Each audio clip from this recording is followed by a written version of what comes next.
What's up, everyone? It's Russo. I hope everyone is doing well. Please follow my Instagram at RussoLifts, just in case something happens to this YouTube channel. You can follow, message, and you can watch my daily story content on Instagram. I'll see you there.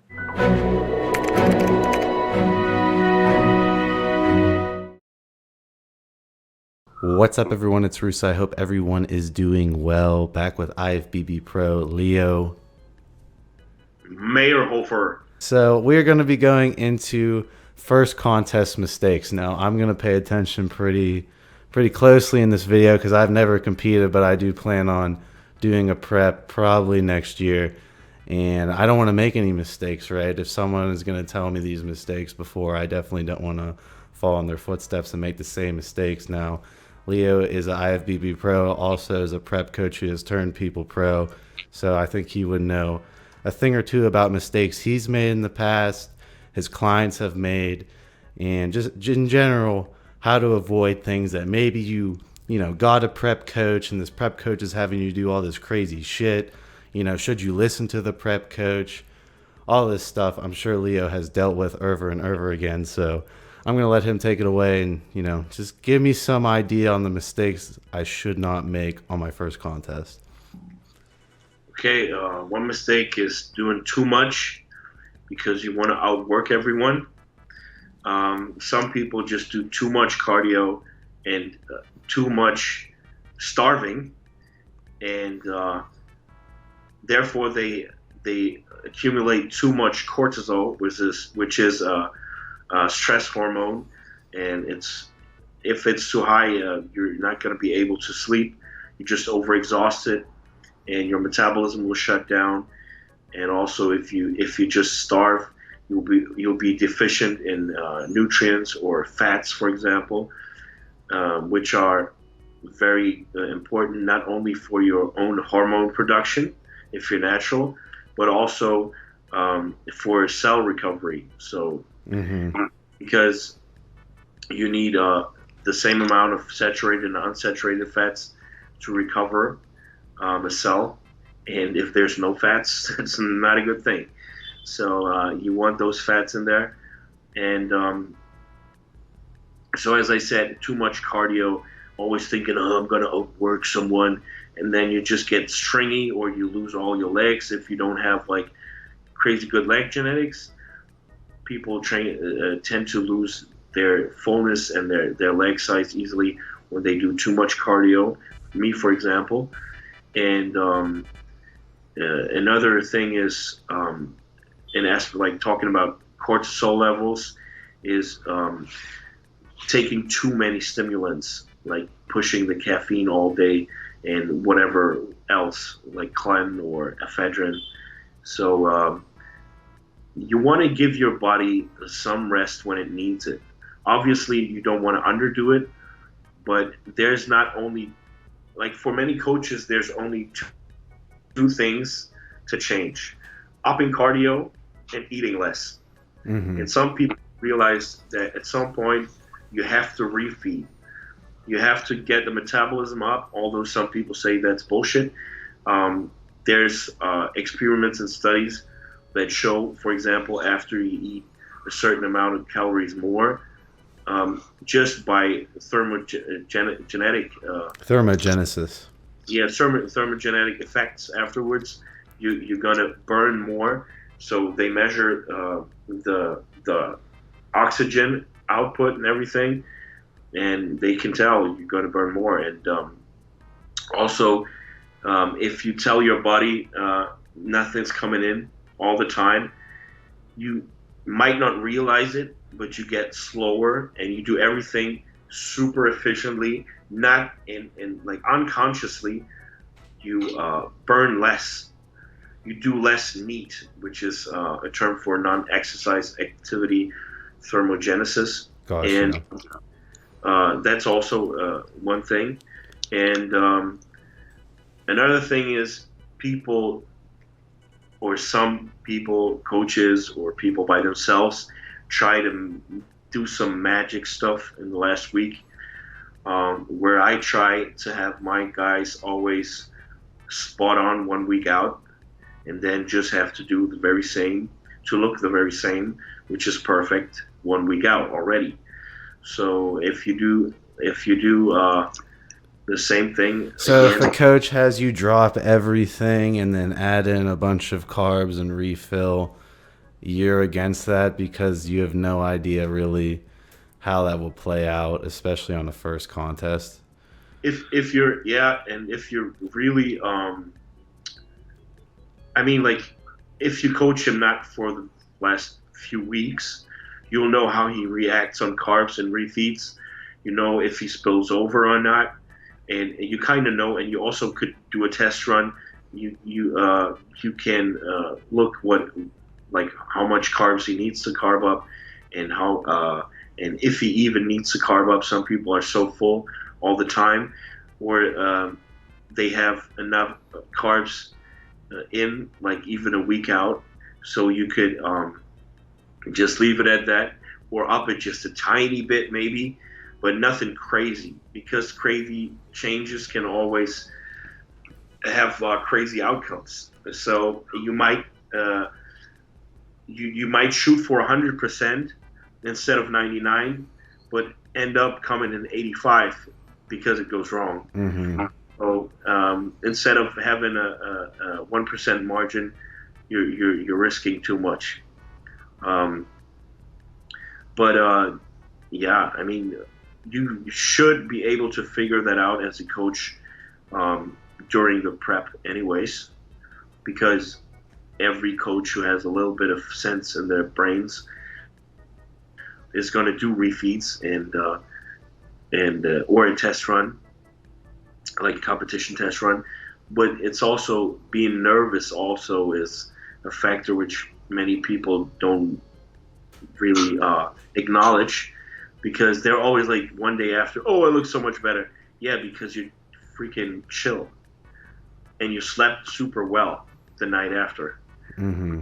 That's a huge factor. If you can't sleep the night before, that's going to make you look different. Mm-hmm. So if you're a very chill person, that helps. I think I qualify in that department. That's good. And also you don't want it, like, also, like, drug wise, you don't want it, like, I wouldn't recommend you to change much in the last week, if Mm-hmm. any.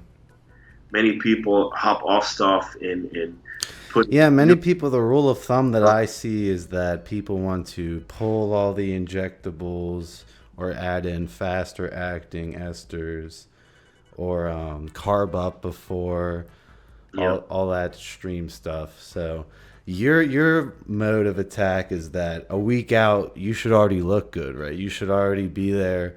There's no point in freaking everything out going into the show. Also, one thing on the diuretics.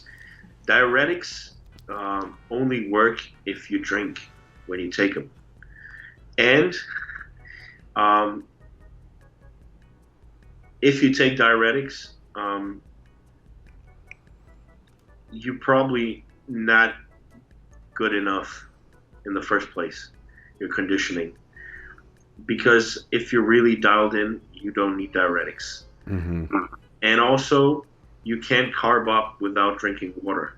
So everyone carbing up with no water, like a day out, I'm like, if you don't know the science, you might want to try it, but it's not gonna do anything. You probably won't be able to shit and have it all sit in your stomach and have a bigger waistline on stage. So yeah, people have to get how aldosterone and corticosterone work. Those are the hormones that balance out sodium out and input, and you can't manipulate those for a long time. So don't try not drinking for days. That won't work. That will work horribly. You will probably look like shit and almost die. And you can really, I would really say you can do it quite healthy. You can do win a show without any orals, without any diuretics, and without any, maybe stop drinking like maybe 5 hours, and you can win a show and be the most shredded guy on stage. So all these nonsense manipulations. Um, Most of the people don't have to do it. There's a special case maybe when someone carves up on insulin, but other than that, I don't. Yeah, you can do it the way I just said. Gotcha. And maybe like more simpler mistakes, like how often should you practice your posing? Like, do you see people who like Oh maybe yeah, have like a quality physique, but then they go on stage and have no idea what they're doing? How much does that impact the judging, and how much do you personally practice posing before that, each that's contest? that's good that you mentioned that. I almost forgot. I pose after every day after every workout, at least 2 rounds of mandatories. And I know from, for example, Rich Gaspari, he told me he posed for an hour or two. That's way more. So, and I'm already like, I would say in the amateurs, I always was at least amongst the top 3 posers. And I feel people really neglect that. And it's so stupid because you worked so hard to build that body, and then you're not able to show off what you got to present it. You're not able to really pull out your lats, for example. I see that very many times in the amateurs. I see it all the time that they're standing there with their arms to the side and this goes straight up, and I'm like, I bet my ass he has lats I bet when you turn around, you see the latches, not from the yeah, front. and yeah, it's bad, and the back shots sometimes they squeeze their back together and it still stays narrow, and it's a difficult shot to hit right, but you can clearly see that they didn't practice with someone who knows. Some people practice a lot, but they practice Right, over right. and over. So definitely invest in That's another someone. another advice. Like, if you start practicing, do it with someone who knows until you can do it by yourself, and then go from there. And also maybe start posing without a mirror, because on stage there won't be a mirror. Without a mirror, and film yourself, um, and then you'll see what you have to improve on. Yeah. So get a lot of opinions in. Oh, like, keep the salt in. Salt is good. Salt is not unhealthy. Just keep it at the same amount every day, and your body will naturally, with the hormones I just mentioned, level it out so you're not watery unless you consume a insane amount. But if you're like around 6 to 10 grams a day, and you do whatever number every day, you're not gonna hold any water from the salt usage. May only if you hold water, then it's most certainly from estrogen, or yeah. Awesome. So those are just some first contest mistakes that you shouldn't make. I think the major things are, don't overdo it a week out with anything. Keep everything constant. You should already be there. Absolutely know how to practice your posing. There's no point in even building the physique if you can't show it off correctly. And then sodium level constant. And do not overdo the cardio. Do not waste away your physique before you even get, lean. Don't overdo it. Cortisol, as I personally know, can ruin your physique within like 2 weeks, honestly. So I really want to appreciate Leo for the time, and I hope you guys take some of his grains of advice. I will see you guys in my next video. A good one.